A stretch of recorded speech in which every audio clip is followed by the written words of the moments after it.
예. 자, 우리도 한번 같이 하겠습니다. 지난번에 우리 하셨는데, 연습 잘 하셨죠? 제가 샬롬 하면 여러분 축복 이렇게 하시기를 바랍니다. 샬롬! 예, 한 번 더. 샬롬!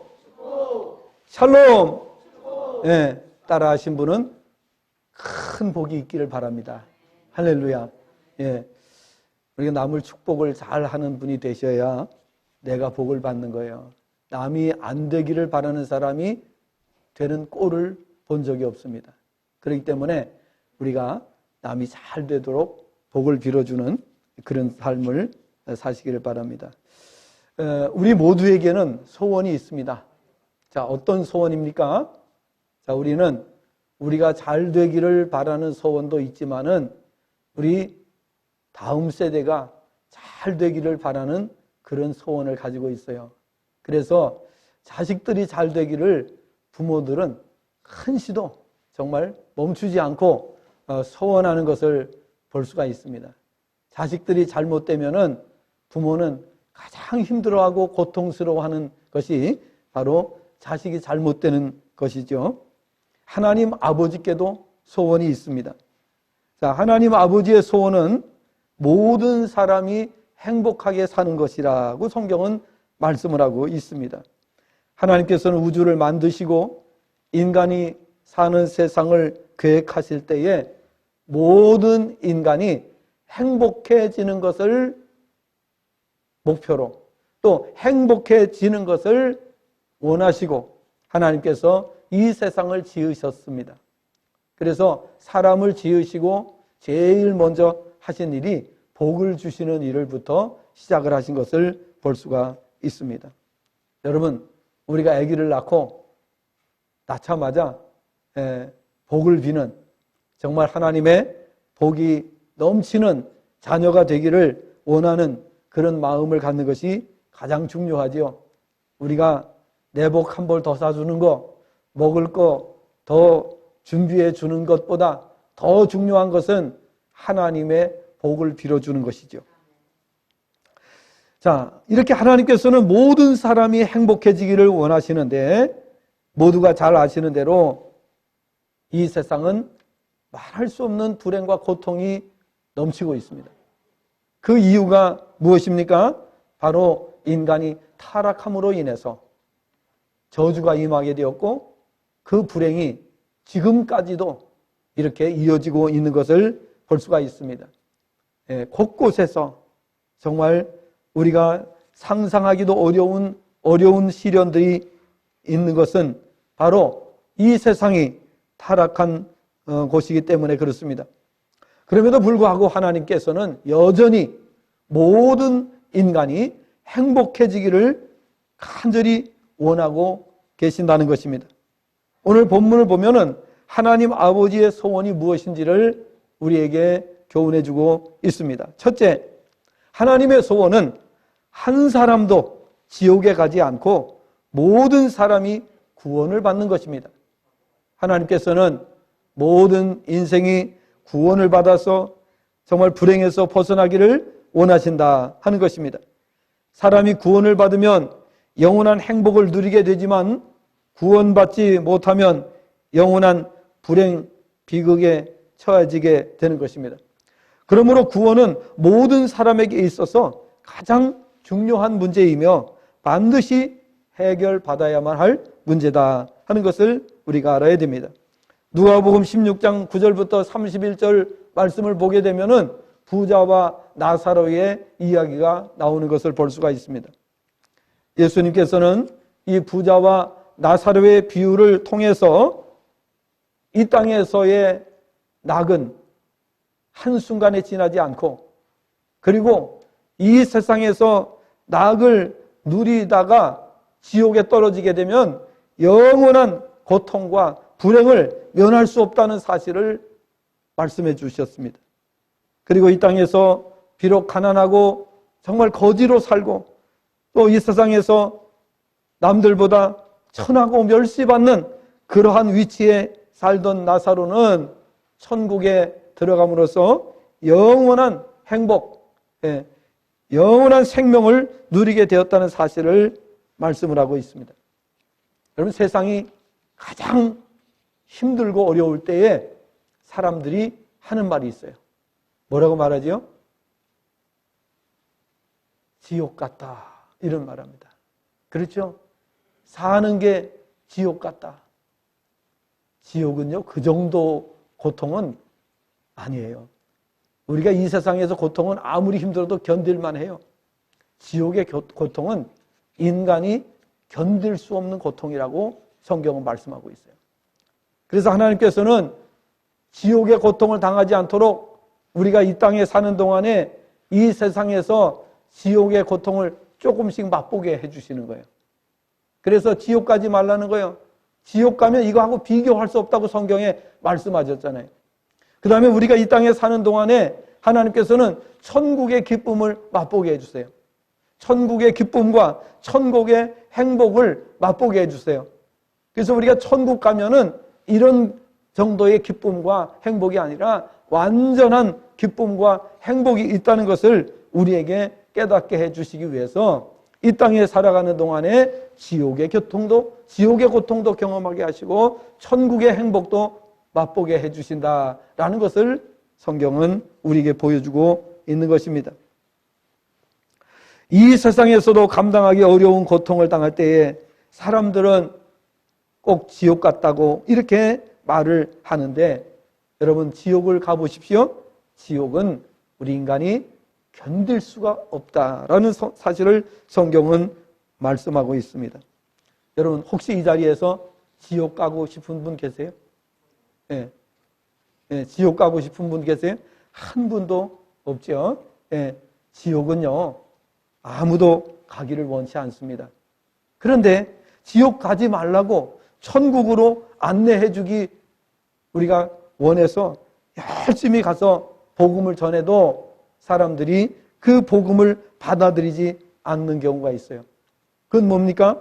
지옥 가기는 싫다고 하면서도 지옥을 향해서 발걸음을 옮기는 것을 보게 되는 것입니다. 반면에 천국은 어떤 곳입니까? 인간을 괴롭게 하는 모든 문제가 완전히 해결된 곳입니다. 더 이상 천국에는 우리가 이 땅에서 겪어야 될 고통과 괴로움과 불행을 겪지 않는 곳입니다. 슬픔이나 아픔이나 죽음이 없으며 영원한 기쁨과 평안과 행복만이 넘치는 곳이요. 어떻게 할 수 있습니까? 성경의 말씀이 지금까지 하나도 틀림없이 다 이루어졌기 때문입니다.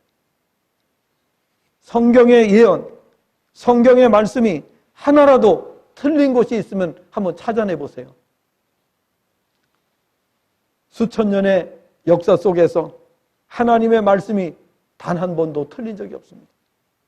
모든 것은 하나님의 말씀대로 이루어졌습니다. 더 이상 의심할 여지가 없는 것입니다. 하나님께서는 우리를 위해서 영원하고 완전한 천국을 예비해 주셨다고 말씀을 하셨습니다. 모든 것을 말씀대로 이루신 하나님께서, 지금까지 그 모든 것을 이루신 하나님께서 약속을 하셨습니다. 요한복음 14장 1절부터 3절 말씀을 보니까 이렇게 예수님께서 말씀하셨습니다.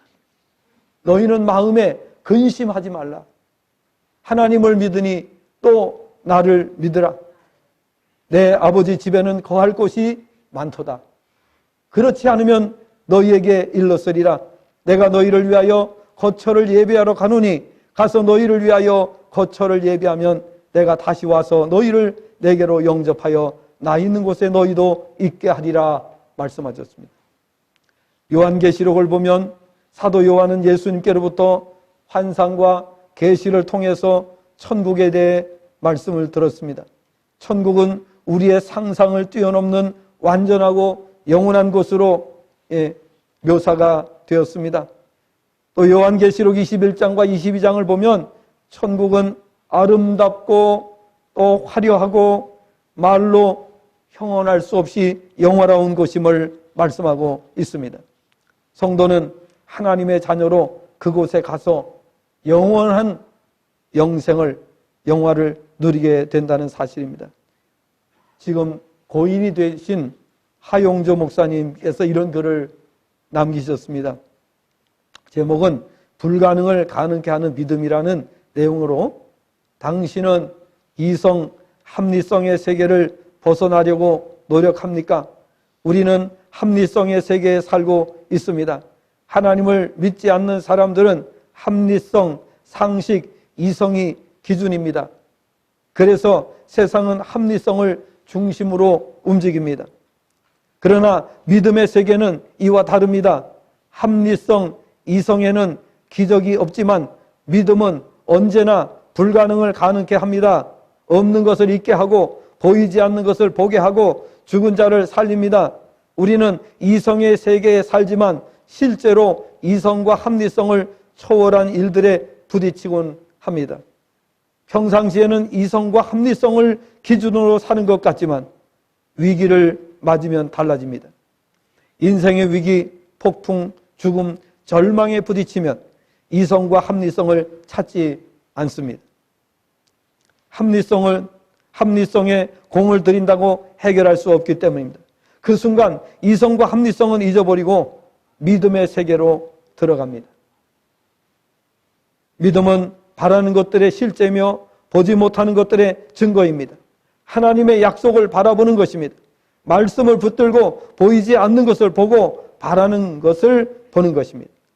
이것이 믿음의 세계입니다. 여러분, 사람은 누구든지 평소에 고상한 척하고 살아갑니다. 나는 이성적인 사람이다. 나는 매우 합리적인 사람이다. 라고 말을 합니다. 그런데 우리가 살고 있는 이 세상에서 갑자기 우리가 상상할 수 없는 일이 앞에 닥치게 되면 이성이고 뭐고 다 집어 던지는 겁니다. 합리성이 어디 있어요? 이성이 어디 있어요? 앞에 불이 났는데 무슨 합리성, 이성을 따지고 있어요? 고상한 것이 무슨 소용이 있어요? 아무것도 다 소용없습니다. 그때 우리가 이 세상의 이성적인 생각, 합리적인 생각은 다 집어 던지게 돼 있어요. 이성이라는 말, 합리적이라는 말을 언제 하느냐? 평안할 때, 고요할 때, 그때 하는 말이에요. 그러나 우리가 상식적으로 해결할 수 없는 문제에 부딪히면요, 이성은 다 집어칩니다. 다 던지게 됩니다. 그때는 오직 기적! 예, 기적을 외치는 거예요. 기적을 일으켜달라고 말하는 겁니다. 이성이 무슨 소용이 있어요? 아무 소용이 없어요.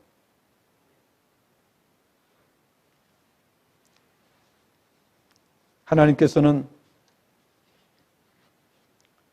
우리가 이성적으로 살기를 원하지 않으세요. 믿음으로 살기를 원하세요. 그래서 믿음입니다. 믿음 없으면 다 소용없습니다. 믿음 없으면 인간의 노력도 허사가 되고 마는 것입니다. 애써서 지키려고 노력해왔던 것들이 한순간에 물거품으로 바뀌는 것을 보게 되는 것입니다. 물론 다 그런 건 아니지만 우리가 예측하지 못한 시간에 우리가 쌓아놓았던 모든 것이 한순간에 무너지는 경험을 하는 사람들이 세상에는 부지기수로 많습니다. 그래서 말합니다. 이게 세상이냐고.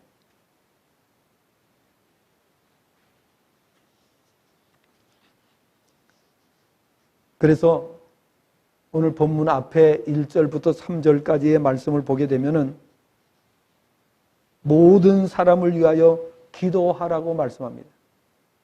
기도는 우리의 이성을 초월하는 것입니다.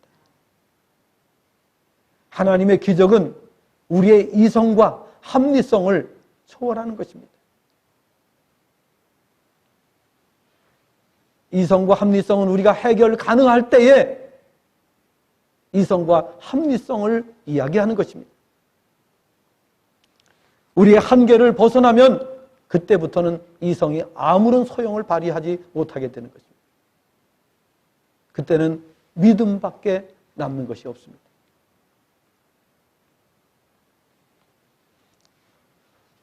내 힘과 내 지혜와 내 능력으로 문제를 풀어갈 수 있을 때에는 이성을 찾고 합리성을 이야기합니다. 그러나 그것을 벗어나게 되면 그때 모든 이성은 다 집어던지게 됩니다. 합리성도 다 포기하게 됩니다. 그때에 하나님을 만나게 되는 것입니다. 그래서 우리는 기도해야 되는 거예요.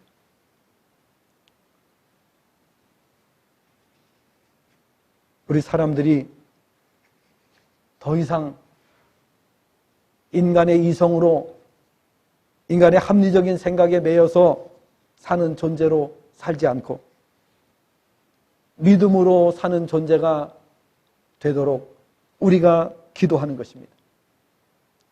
그렇다고 해서 우리의 이성과 합리적인 생각을 포기하라는 것은 아닙니다. 우리가 일반적인 삶은 이성과 합리성에 의해서 돌아가고 있습니다. 또 그렇게 살아갑니다. 그러나 하나님께서는 우리 인간의 이성과 합리적인 사고를 가지고 살아갈 수만은 없다는 것을 말씀해 주시는 것입니다. 그래서 모든 사람이 구원을 받는 것을 하나님은 소원하신다라는 거예요. 타락한 이 세상을 바라보고 타락한 이 세상을 믿고 의지하고 살아가는 사람들에게 하나님께서는 속히 구원으로 나오라고 말씀하시는 거예요.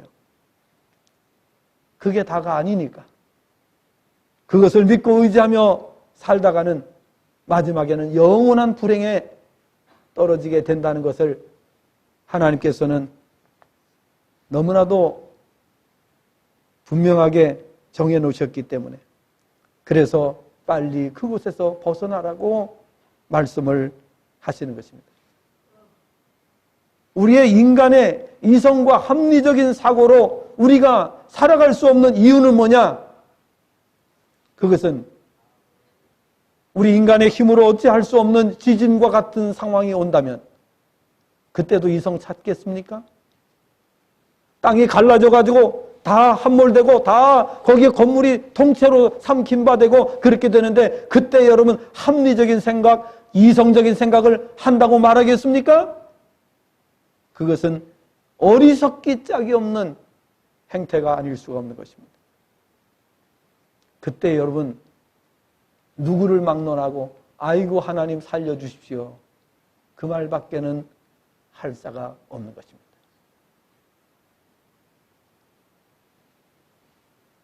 우리 인간의 해결할 수 없는 불가항력적인 일을 만나게 되면 모든 사람은 하나님을 찾게 되어 있습니다. 왜냐하면 우리는 하나님께서 지으신 세상에 살고 있기 때문입니다. 그래서 중이 물에 빠지면 하는 말이 있다고 합니다. 중이 물에 빠지면 하는 말이 뭐라고, 무슨 말을 할까요? 아이고 하나님 살려주세요. 방법이 없어요. 무슨 방법이 있겠습니까? 그래서 구원이 필요한 거예요. 반드시 구원받아야 돼요. 하루를 살더라도 구원받아야 돼요. 구원받지 못한 인생은 정말 별 볼 일 없어요. 여러분 이번에 튀르키예 시리아에서 난 지진을 보시면서 한평생 노력해서 쌓은 것은 한순간의 잿더미에 불과한 것입니다. 모든 것이 다 그렇습니다. 그래서 하나님께서는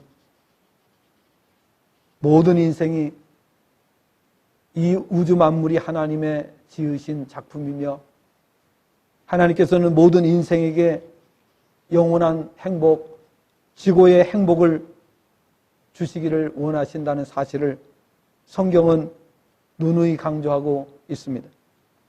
그리고 모든 것은 은혜입니다. 거저 주신다는 겁니다. 돈으로 구할 수 없고 우리 인간의 노력으로 얻을 수 없는 그 모든 것은 다 하나님께서 은혜로 주시는 거예요.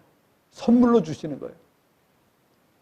그래서 우리가 날마다 행복하다고 외치는 거예요. 왜? 하나님께서 모든 것을 은혜로 주시기 때문에. 우리가 왜 하나님을 섬기며 왜 하나님께 헌신하고 우리가 하나님께서 원하시는 것을 넉넉하게 하나님 앞에 드리는가? 그 이유는 우리는 하나님의 은혜로 사는 존재이기 때문에 그런 것입니다. 하나님께서 우리에게 모든 것을 거저 주신다. 이러한 사실을 우리가 생각한다면 우리가 어찌 하나님을 섬기지 않을 수 있고 어찌 우리가 하나님을 가까이 하지 않을 수가 있겠습니까? 하나님의 구원으로 인하여 날마다 기뻐하고 찬양하라는 것이 성경의 말씀입니다. 여러분, 오늘도 찬송 속에 거하시길 바랍니다. 왜냐하면 나를 구원해 주신 하나님의 은혜, 나에게 모든 것을 은혜로 주시는 하나님, 이 하나님을 우리가 믿는다면, 그 하나님을 우리가 제대로 안다면 당연히 그렇게 할 수밖에 없는 것입니다.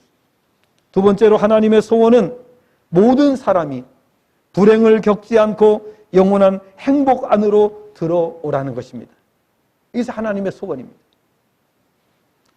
튀르키예처럼 되지 말라는 거예요. 시리아처럼 되지 말라는 거예요. 왜? 여러분, 튀르키예와 시리아는 주님께서 강력한 경고를 하신 나라잖아요. 그런데도 불구하고 2000년 가까이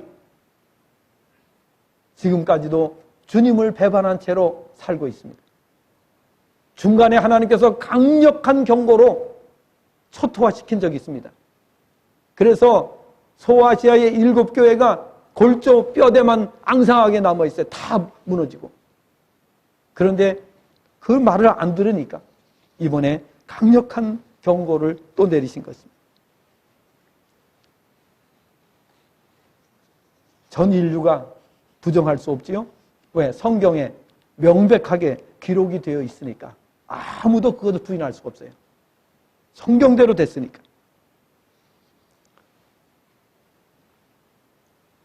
하나님의 소원은 모든 사람이 불행을 겪지 않는 거예요.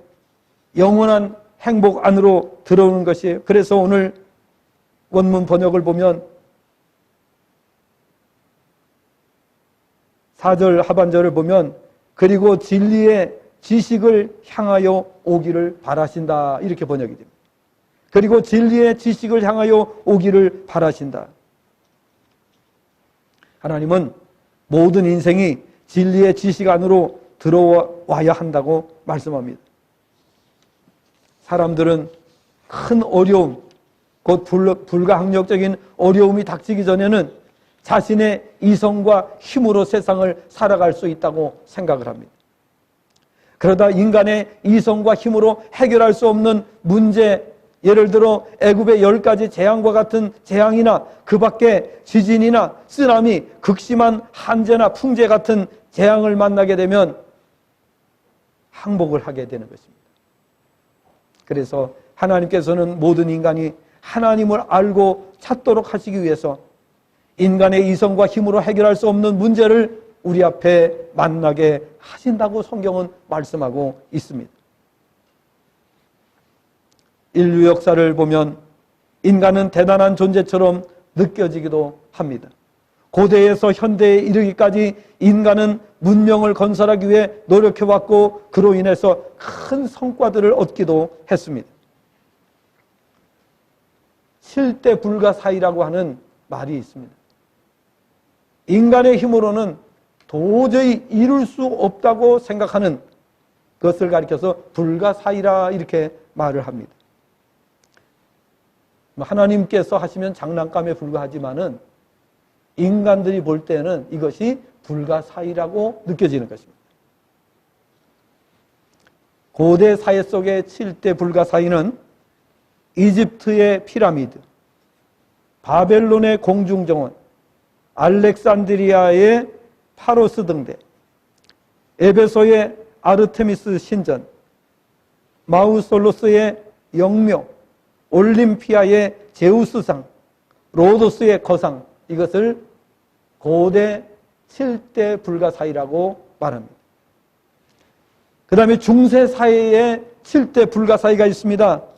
스톤헨지, 콜로세움, 코멜 쇼카파의 카타콤, 만리장성, 영곡탑, 하기야 소피아, 피사의 사탑, 이것을 중세시대의 7대 불가사의라고 부릅니다.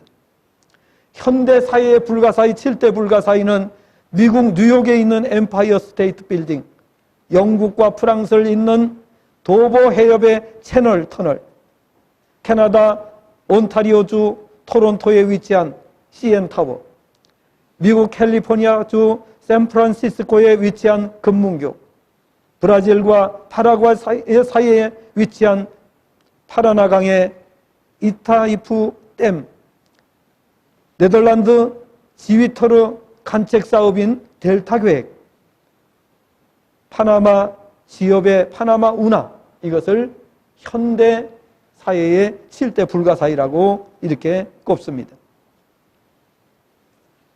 인류 문명을 보면 이처럼 인간이 불가사의라는 말을 쓸 정도로 위대한 일들이 진행되어 오기도 했습니다. 그러나 그 이면에 인간 개개인을 놓고 보면 인간은 얼마나 연약한 존재인가 하는 것을 깨닫습니다. 다시 말하면 우리 몸의 일부만 살짝 건드려 놓으면 우리는 꼼짝을 하지 못합니다. 이를테면 척추의 신경 조직을 살짝만 건드려 놓으면 우리는 움직이지를 못합니다. 우리의 심장의 일부를 살짝만 건드려도 그 시간부터 꼼짝을 할 수가 없습니다. 인간이 얼마나 무력하고 무능한 존재인가 하는 것을 깨닫게 하시기 위해서 하나님께서는 때로는 우리의 삶에 간섭을 하실 때가 있습니다. 우리의 삶에 개입을 하시는 것입니다. 그래서 우리의 연약함을 깨닫게 하시고, 그러나 우리는 한없이 무능하고 무력하고 연약한 존재이지만 반대로 성경을 보면 성령 충만 받으면 인간의 한계를 뛰어넘게 된다고 말씀하고 있습니다.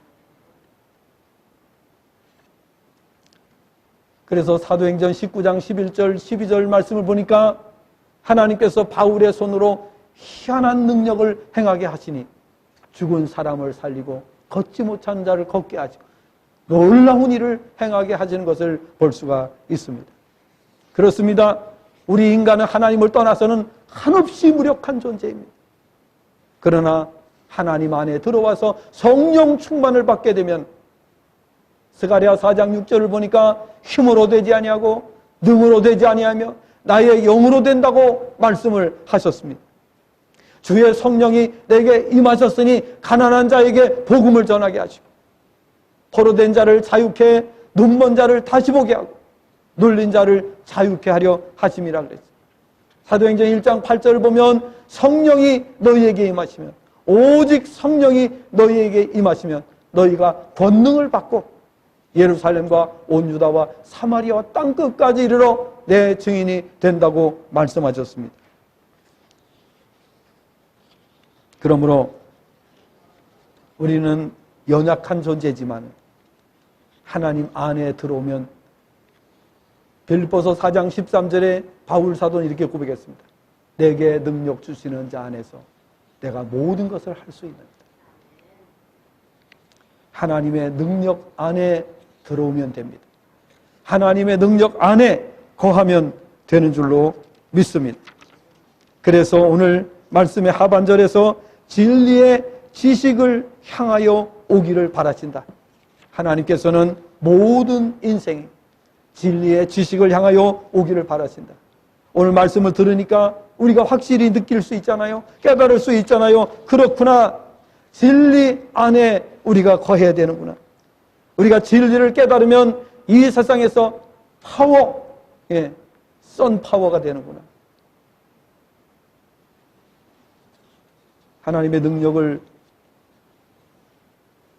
경험하시기를 바랍니다. 하나님의 능력 안에서 살게 되면 이 시대에 아무도 할 수 없는 일을 하게 됩니다. 남들은 상상도 할 수 없고 꿈도 꾸지 못하는 일을 할 수 있게 되는 겁니다. 이것이 어찌 인간으로 가능하겠습니까? 이게 이성으로 가능합니까? 합리적인 생각으로 이것이 가능합니까? 불가능합니다. 오직 주님 안에서 가능합니다. 하나님 안에 들어올 때 가능한 줄로 믿습니다. 세상 사람들은 대체적으로 다 불행하다고 생각합니다. 마지막 때가 되니까요, 사살률이 너무너무 높아지고 있습니다. 인간의 기술은 점점 발달되고 있는데 왜 사람들은 스스로 극단적인 선택을 하는 것입니까? 세상의 기술은 발달돼도 자신은 무력하다고 느끼는 것입니다. 세상이 발달되면 발달될수록 상대적으로 자신의 무력함을 사람들은 고백하게 되는 것입니다. 왜 그렇습니까? 하나님 안에서 나를 보지 않기 때문입니다. 하나님 안에 있는 나를 보게 되면 우리는 모든 것을 할 수 있는 존재라는 것을 알게 됩니다. 그러나 하나님 밖에 있는 나를 보게 되면 한없이 초라하고 무능하고 무력한 존재, 쓸모없는 존재로 느껴지게 되는 것입니다. 여러분, 한시라도 하나님을 떠나지 마시기를 바랍니다. 반드시 하나님 안에 거하시기를 바랍니다. 그럴 때 우리는 한시라도 쓸모없는 존재가 되지 않습니다. 우리는 정말 하나님의 능력으로 사는 위대한 존재가 될 수가 있는 것입니다.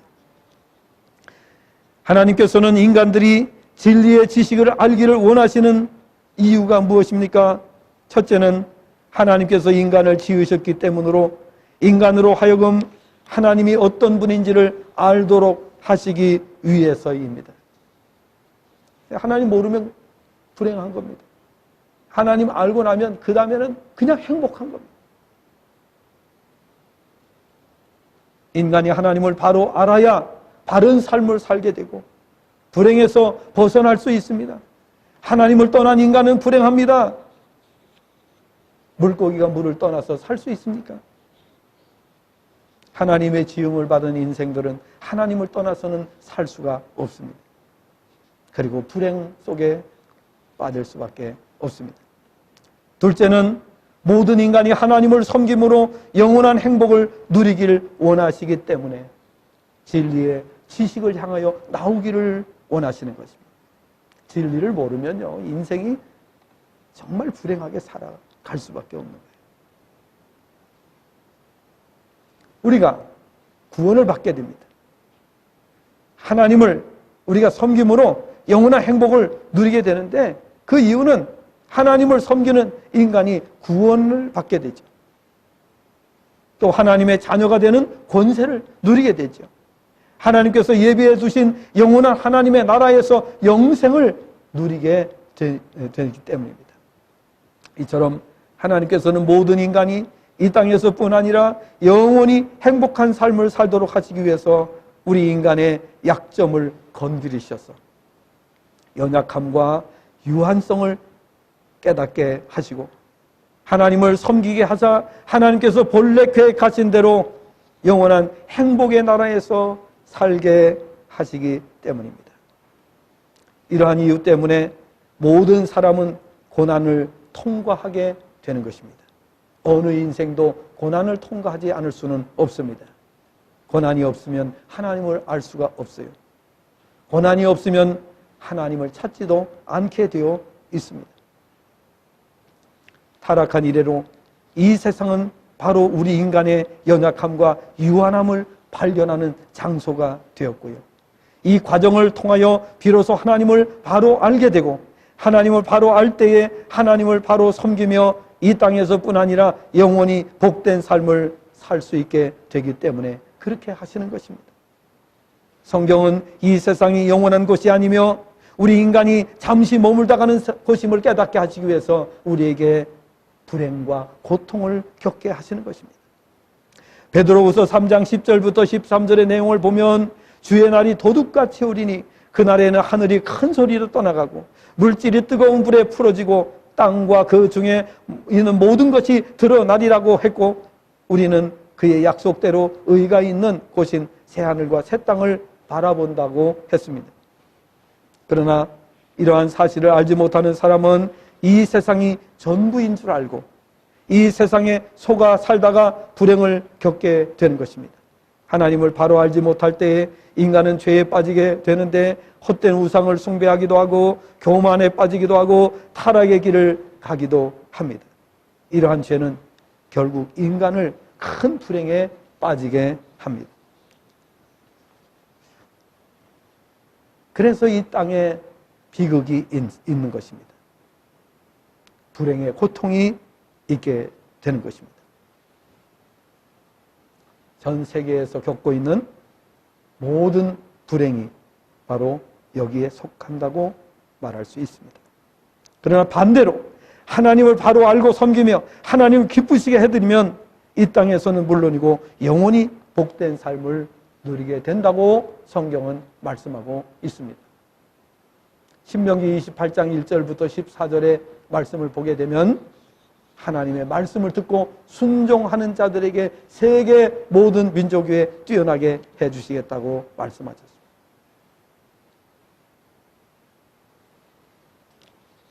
요한계시록 21장과 22장 앞에서도 말씀드렸습니다. 우리가 장차 들어갈 하나님의 나라에 대해서 기록하고 있는 내용입니다. 우리가 장차 들어갈 하나님 아버지의 나라는 영원 지고의 나라이며 행복만이 가득한 것임을 말씀합니다. 그리고 믿음을 가진 하나님의 자녀들은 그곳에서 모두가 행복하며 왕노릇하는 신분을 갖게 된다고 말씀합니다. 지금까지 인류의 역사를 보면 이 땅에서도 하나님을 섬기는 나라와 그렇지 않은 나라가 극명하게 대조가 되는 것을 볼 수 있습니다. 신앙의 자유를 유린하는 나라는 어느 나라든지 다 멸망합니다. 신앙의 자유를 제한하는 나라도 불행합니다. 그리고 아예 신앙의 자유를 빼앗는 나라는 반드시 멸망시키셨습니다. 신앙의 자유를 주면 그 나라가 점점 발전하고 세계적인 나라가 됩니다. 그리고 복음화율이 높아지면 그 복음화율에 의해서 전 세계 순위가 결정이 됩니다. 아니면 아니라고 말씀해 보십시오. 전 세계를 다 조사해 보십시오.